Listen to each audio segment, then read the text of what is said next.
Hello and welcome to Kiki's Corner, where Kiki tells me what she wants me to paint and I follow accordingly. Today, Kiki would like me to paint a piece of bow tie pasta, known by the Italians as farfalle, and this is my reference.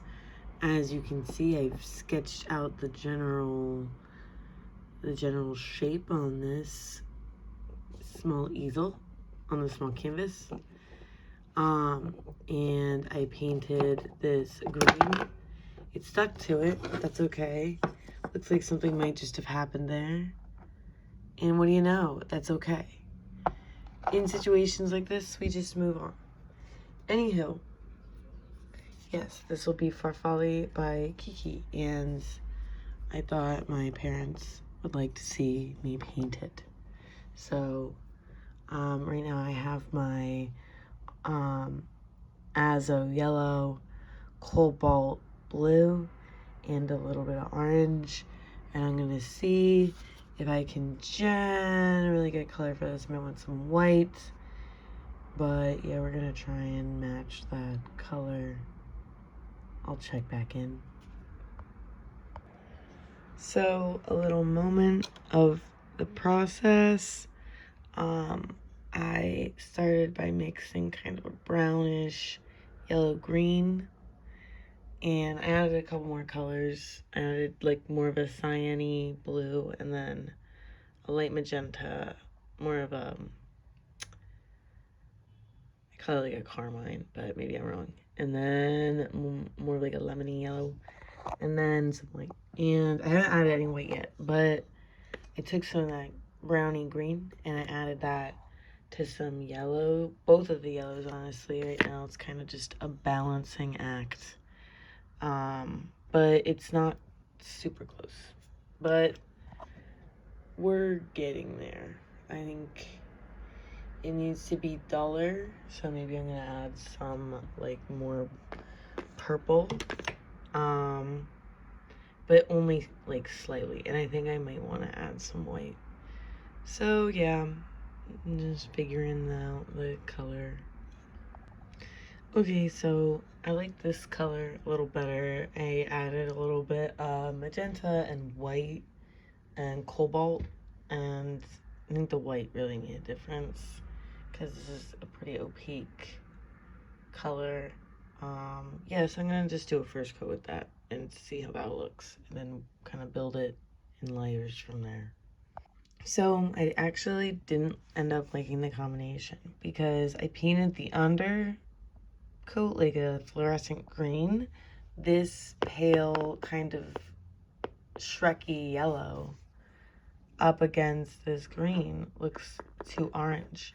It brings out a lot of the orange, which I didn't realize. It doesn't look horrible in the camera, but in person it's just too peachy. And this, maybe it's the fact that this is up against that, but just, I don't know, I feel like it doesn't match great. But it is helping me find the shape of the pasta more truly than the sketched outline. So it's not a bad color, but didn't meet my expectations.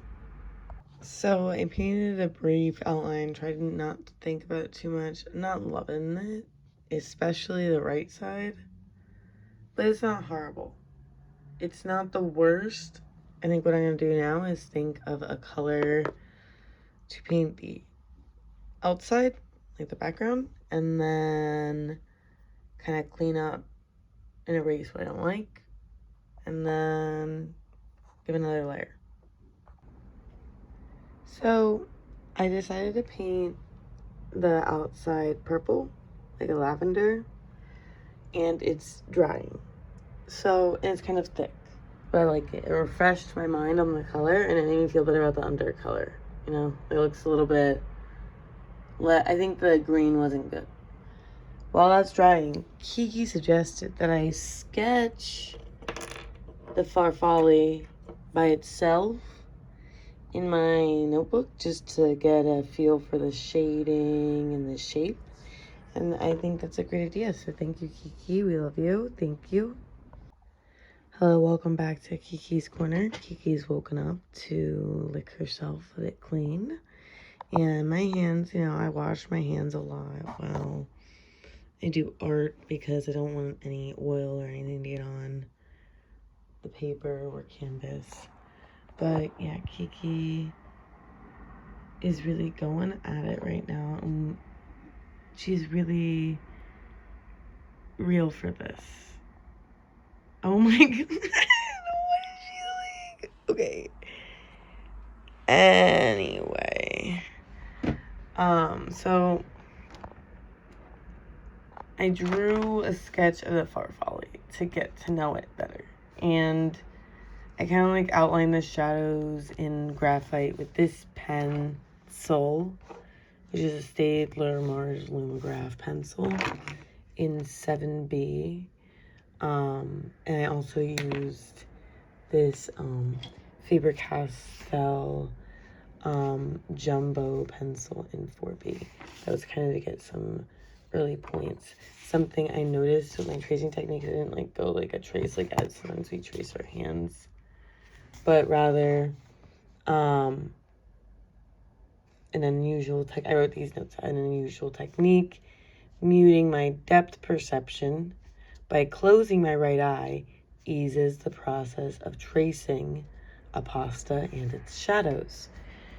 Like, because when your depth perception, when you close one eye and you don't have that anymore, when I was tracing the pasta, and I'm looking at it like, and I remove the pasta, but I keep my pencil in the same space, like, I am less likely to move it because, like, my idea of where the pasta was doesn't really shift, if that makes sense. It's a weird technique, but it works for me. And with the green, I noted that it's giving Jimmy pesto. So this was a little exercise, but I'm gonna go paint, try and translate this onto this in Kiki's Corner. So I did another coat. We're getting there. We are getting there. So at the end of the day, I set myself out to paint this piece of farfalle.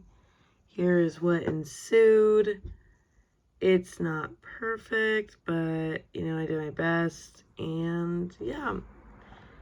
And honestly, it was all worth it because Kiki asked me to. And whatever she says goes. Thank you.